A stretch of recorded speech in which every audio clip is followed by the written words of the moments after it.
So hi ಎಲ್ಲರಿಗೂ ನಮಸ್ಕಾರ. ನಾನು ನಿಮ್ಮ Dhruva. Welcome to our channel Dhruva cricket info. So ಇವತ್ತು ಎಲ್ಲ RCB ಅಭಿಮಾನಿಗಳಿಗೆ ತುಂಬಾ ಖುಷಿಯಾಗಿರುತ್ತೆ. ಸೊ ನನಗಂತೂ ಫುಲ್ ಖುಷಿಯಾಗಿದೆ. ಏನಪ್ಪಾ ಅಂದ್ರೆ ನಮ್ಮ RCB ಒಫಿಷಿಯಲ್ ಆಗಿ ಫೈನಲ್ಗೆ ಕ್ವಾಲಿಫೈ ಆಗಿದ್ದಾರೆ. So RCB women's team official ಆಗಿ ಇವತ್ತು ಫೈನಲ್ಗೆ ಕ್ವಾಲಿಫೈ ಆಗಿದ್ದಾರೆ.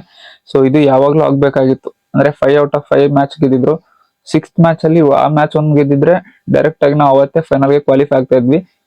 ಅಲ್ಲಿಂದ 6th 7th 2 ಮ್ಯಾಚ್ ಕಂಟಿನ್ಯೂಸ್ ಆಗಿ ಸೋಲ್ತೀವಿ ನಾವು. ಸೊ ಅದಾದ್ಮೇಲೆ ಇವಾಗ ಅಂದ್ರೆ 8th ಮ್ಯಾಚ್ ಅಲ್ಲಿ ಗೆದ್ದಿ ಒಫಿಷಿಯಲ್ ಆಗಿ ಫೈನಲ್ಗೆ ಕ್ವಾಲಿಫೈ ಆಗಿದ್ವಿ. ಈ ಕಡೆ UP ವಾರಿಯರ್ಸ್ ಒಫಿಷಿಯಲ್ ಆಗಿ ಅವರು ಕೂಡ ಪ್ಲೇ ಆಫ್ ರೇಸ್ ಇಂದ ಔಟ್ ಆಗಿದ್ದಾರೆ. ಸೊ ನಮ್ಮ ಎಲ್ಲ RCB ಅಭಿಮಾನಿಗಳಿಗೆ ಇದು ಒಂದು ಖುಷಿಯ ವಿಚಾರ. ಇವತ್ತು ನಾವು ಫೈನಲ್ಗೆ ಕ್ವಾಲಿಫೈ ಆಗಿದ್ದೀವಿ. ಸೊ ನಮ್ಮ ಓಪನಿಂಗ್ ಬ್ಯಾಟ್ಸ್ಮನ್ಗಳಾದಂತ ಸ್ಮೃತಿ ಹಾಗೂ ಗ್ರೇಸ್ ಹಾರಿಸ್ ಇವರು ಪವರ್ ಪ್ಲೇದಲ್ಲಿ ತುಂಬಾನೇ ಒಳ್ಳೆ ಸಕ್ಕದಾಗಿ ಬ್ಯಾಟಿಂಗ್ ಮಾಡಿದ್ರು ಇಬ್ರು. ಆ ಕಡೆ ಗ್ರೇಸ್ ಹಾರಿಸ್ 200+ ಸ್ಟ್ರೈಕ್ ರೇಟ್ ಅಲ್ಲಿ ಹೊಡಿತಾ ಇದ್ರು. ಈ ಕಡೆ ನಮ್ ಸ್ಮೃತಿ 200 ಸ್ಟ್ರೈಕ್ ರೇಟ್ ಅಲ್ಲಿ ಕೂಡ ಆಡ್ತಾ ಇದ್ರು. ಸೊ ಇಬ್ರು ಸೇರಿ ಸಕ್ಕದಾಗಿ ಆಡಿದ್ರು ಇವತ್ತು. ಅಂತೂ ಇಂತೂ ಫೈನಲ್ಗೆ ಕ್ವಾಲಿಫೈ ಆಗಿದ್ದೀವಿ. ಇನ್ನೇನಿದ್ರು ಕಪ್ ಹೊಡಿಬೇಕಷ್ಟೇ. ಸೊ ಅದನ್ನು ಹೊಡಿತೀವಿ ಅಂತ ಈ ವರ್ಷ ನಮ್ದೇ ಕಪ್ಪು ಅಂತ ಅನಿಸ್ತಾ ಇದೆ ನಮ್ಗೂ. ನೋಡೋಣ, ಇನ್ನು ಇಲ್ಲಿಂದ ತಗೊಂಡು 1 ವೀಕ್ ಇದೆ ಫೈನಲ್ಗೆ. ಸೊ ನಾವು ಫೈನಲ್ ಕುತ್ಕೊಂಡಿದೀವಿ. ಸೊ ಇನ್ನು ಯಾರು ಬರ್ತಾರಂತ ಇನ್ನೂ ಕರೆಕ್ಟ್ ಆಗಿ ಗೊತ್ತಿಲ್ಲ. ಸೊ ಪಾಯಿಂಟ್ಸ್ ಟೇಬಲ್ ಅಲ್ಲಿ ಇವಾಗ ಒಫಿಷಿಯಲ್ ಆಗಿ ಇವ್ರು ಮಾತ್ರ ಔಟ್ ಆಗಿರೋದು UP. ಸೊ ಇನ್ನು 3 ಟೀಮ್ ಇದೆ. ಗುಜರಾತ್, ಮುಂಬೈ, ಡೆಲ್ಲಿ. ನೋಡೋಣ ಯಾರು ಬರ್ತಾರಂತ ಈ 3 ಜನದಲ್ಲಿ RCB ವಿರುದ್ಧ ಫೈನಲ್ ಆಡಕ್ಕೆ. ನಾವಂತೂ ಯಾವ್ದು ತಲೆನೋವು ಇಲ್ಲದೆ ಡೈರೆಕ್ಟ್ ಆಗಿ ಫೈನಲ್ಗೆ ಕ್ವಾಲಿಫೈ ಆಗಿದೀವಿ. ಇದು ನಮ್ಗೆ ಒಂಥರ ಟೆನ್ಷನ್ ಫ್ರೀ ಇದು.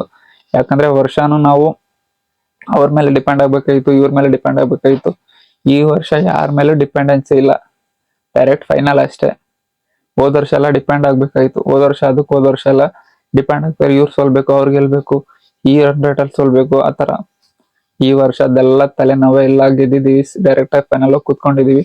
ಸೊ ಯಾರು ಬರ್ತಾರೋ ಹೊಡಿತೀವಿ, ಕಪ್ಪನ ಹೊಡಿತೀವಿ ಅಷ್ಟೇನೆ. ಸೊ ಇದು ಖುಷಿ ಪಡುವಂತ ವಿಚಾರ. ಸೊ ಅದಕ್ಕೆ ನನ್ಗಂತೂ ಫುಲ್ ಖುಷಿ ಆಗಿದೆ. ಸೊ ನೋಡೋಣ, ನಾಳೆ ಒಂದು ಮ್ಯಾಚ್ ಇದೆ, ಮತ್ತೆ ಗುಜರಾತ್ ಮುಂಬೈ. ಅಲ್ಲಿ ಏನಾದ್ರು ಗುಜರಾತ್ ಗೆದ್ರೆ ಟಾಪ್ 2ಗೆ ಅವರು ಕ್ವಾಲಿಫೈ ಆಗ್ಬಿಡ್ತಾರೆ. ಅಂದ್ರೆ ಟಾಪ್ 2 ಅವ್ರಿಗೆ ಕನ್ಫರ್ಮ್ ಸ್ಲಾಟ್ ಅದು. ಆಮೇಲೆ ಟಾಪ್ 3 ಯಾರಂತ ನೋಡ್ಬೇಕು ನೆಕ್ಸ್ಟ್, ಆಮೇಲೆ ಮ್ಯಾಚ್ ಆದ್ಮೇಲೆ. ಸೊ ಇದು ಎಲ್ಲ RCB ಅಭಿಮಾನಿಗಳು ಇವತ್ತು ಖುಷಿಯ ವಿಚಾರ. ಅಂತಿಂತೂ ಗೆದ್ದಿದೀವಿ, ಫೈನಲ್ಗೆ ಕ್ವಾಲಿಫೈ ಆಗಿದೀವಿ. ಸೊ ಇದು ಟೆನ್ಷನ್ ಎಲ್ಲ ಏನು ಇಲ್ಲ. ಸೊ 1 ಮ್ಯಾಚ್ ಅಷ್ಟೇ ಇರೋದು, ಗೆದ್ರೆ ಕಪ್ ನಮ್ದಾಗುತ್ತೆ. ಸೊ ಹೋಪ್ಫುಲಿ ಗೆಲ್ತಾರಂತ ನಾನು ಅನ್ಕೊಂಡಿದೀನಿ. ಅನ್ಕೊಳ್ಳೋದಲ್ಲ, ಗೆಲ್ತಾರಂತಾನೆ ಹೇಳ್ತೀನಿ.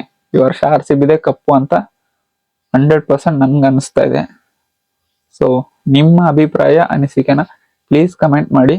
ಮತ್ತೆ ನಮ್ಮ ಚಾನಲ್ನ ಸಬ್ಸ್ಕ್ರೈಬ್ ಮಾಡ್ಕೊಳ್ಳಿ, ಹಾಗೆ ಶೇರ್ ಮಾಡಿ. ಈ ಖುಷಿಯ ವಿಚಾರ ಎಲ್ಲರಿಗೂ ತಿಳಿಸಿ ಅಂತ ಎಲ್ಲರ ಹತ್ರ ಕೇಳ್ಕೊಳ್ತೀನಿ.